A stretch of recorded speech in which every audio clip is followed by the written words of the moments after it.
Next up is the Victoria Symphony.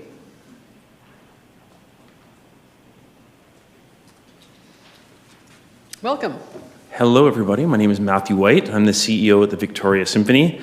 Thanks for the opportunity to speak directly to you. On behalf of the Victoria Symphony, I'd like to start by thanking you for the growing will and energy you've demonstrated for supporting the arts. Like our colleagues speaking here tonight, we appreciate the city's partnership in helping to make this a more livable city.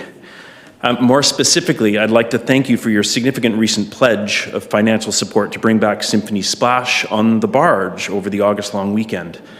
I'm happy to say that we have found solutions for all of the production challenges and that our board officially committed to producing the expanded two-day event at our last board meeting.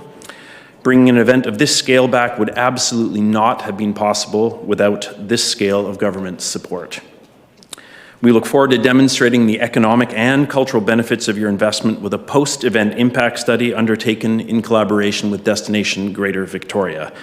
This expanded event promises to attract more than 40,000 people to the Inner Harbour over one of the busiest weekends of the year, and we are confident it will attract significant national attention and will be a potent reminder of the scale of event that we can put on successfully when we have the collective will and resource to do so. I would also like to thank you for your support of the Symphony's upcoming feasibility study to find a new combined rehearsal and administrative space for the orchestra through your cultural infrastructure program. As I know you have heard many, many times, it must be said again that we have a crisis of available and appropriate cultural facilities in Victoria. The Victoria Symphony is unique in the country in that we do not have any guaranteed access in any form to any rehearsal or performance space, despite employing 44 professional musicians, 15 full-time staff, and spending 95% plus of our annual $6 million budget locally. We are quite literally without a home, which is the cause of endless production schedule challenges and even threatens to impact our capacity to do business. We will keep you updated as to the results of the feasibility study you have pledged to support, and we'll look forward to working together with the city to determine how this project can help to alleviate the lack of available downtown rehearsal and performance space, not just for VS, but for the whole arts community. It is our hope that whatever is decided upon as a fate for the McPherson Theatre, we read the Victoria Times Colonist article this morning, that the decision not exacerbate an already impossible lack of access to appropriate facilities for local arts producers and presenters. As organizations that are deeply embedded in the economic and cultural life of the city, we know the value that we bring to this place. I will close by saying that this has been an absolutely banner season so far for the Victoria Symphony. Our subscriptions are up a remarkable 26% year over year. We are enjoying the best audiences we have seen in a decade, and our donor community is showing remarkable generosity. Last year, VS performed for approximately 75,000 live audience members, and more than 3 times that amount saw VS for free on our Czech TV broadcasts. In short, our impact and value to the community is growing demonstrably, and we will need your continued help and investment to keep things moving in the right direction. Thank you. Thank you, Matthew. Up next is Pacific Opera.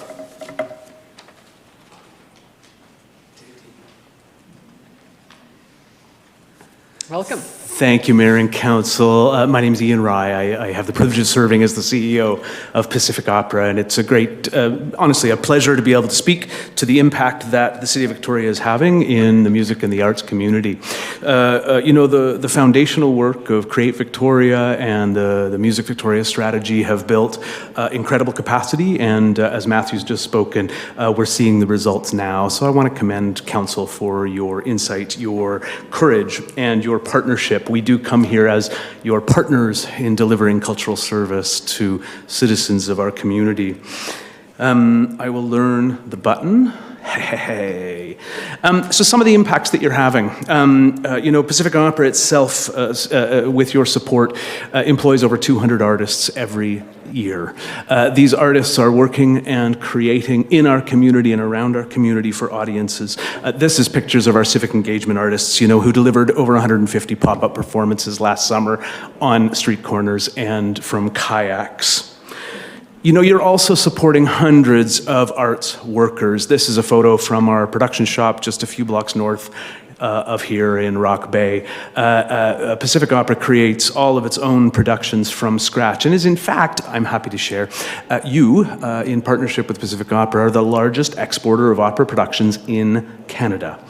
This month alone, we are on the largest stages of Vancouver and Kansas City, and the employment that is created through this kind of enterprise on our employment lands in North Victoria is just a great pride for all of us. The Pacific Opera Chorus is this ensemble of artists, many of whom are studying at the Conservatory of Music and the University Victoria School of Music. It's thrilling to work with community artists who are building careers and who are quite often those artists who are launching national and international practices in music. So it's thrilling to be part of an ecology that is looking at artists from inception to career building. I'll speak, of course, because I can't not speak about our great partners, the Victoria Symphony. Pacific Opera and the Symphony are just significant partners, and as Matthew said, your work and your collaboration with Pacific Opera is creating full-time employment for 45 musicians in this city who live and work and play and create in this city. They also teach in this city, and so it's remarkable to be in partnership with you to achieve these kinds of results. Then there's the soloists from across Canada and around the world who we host in Victoria. Pacific Opera, just alone, we're spending upwards of 2,000 room nights a year just hosting artists from around the globe. That's not to speak of the thousands of people who come, over 15% of our audiences from outside of the Capital Regional District, who are also investing in our tourist infrastructure in this city and coming to see what this city has to offer, to spend their discretionary dollars downtown. Your support through the Cultural Infrastructure Program has aided Pacific Opera in many ways, including through the support of and the development of projection equipment. So a production this last season here showing the impact of multimedia in our productions, and of course the ability for us to build a stronger and less carbon-intensive impact than built scenery. So we're just thrilled to partner with you in achieving these kinds of goals together for the arts. Your support through the Festival Investment Grants Program supports open air. This is part of our Symphony and Opera in the summer. We hosted over 6,000 people at 2 concerts. This is a photo from Cameron Bandshell this summer. People who are long associates with classical music and classical voice, and of course, a massive population who are trying it out for the first time. We're just thrilled to bring service to this community, and we use every opportunity we can to celebrate the city's partnership in these things. The Bauman Center, which is our home in North Park here, with your very, very recent support through the Music Strategy Program, we're just pleased to offer a Create at the Bauman program, which is going to subsidize use of our music-making facilities for independent artists and independent ensembles. So again, as we all address as you well know, the lack of creation space in this city, you've partnered to help us create more time and more space. This is in addition to the organizations who house themselves at the Bauman Center, including the Victoria Children's Choir, the Greater Victoria Youth Orchestra, and others. So thanks for your support in helping us subsidize independent artists who need access to space. In community, we offer a great deal of things, and one of our programs that addresses health facilities and people in care homes is our postcard opera. This is a photo of I. Horton delivering to Frank Ainsworth on a balcony, I think at a group home on St. Charles. I had an opportunity to visit with Frank following this performance, and for a man who's suffering from Alzheimer's, he remembered every single song that she performed. It was just a remarkable experience, and again, just part of what I just celebrate about our partnership in delivering cultural service. Our audiences are extraordinary. Over at the Royal Theatre, we host over 27,000 people to see opera of all ages and stages of life, to engage in the performing arts. Our in-school programs deliver to just about 20,000 students in the Capital Regional District and across the province. This is a photo of The Flight of the Hummingbird, a Haida opera we commissioned from Michael Nicolagulanis, and is actually having a performance in Toronto this very evening at the Museum of Contemporary Art. So again, the kind of export that your investment in music and creativity in this city is having an impact across the country.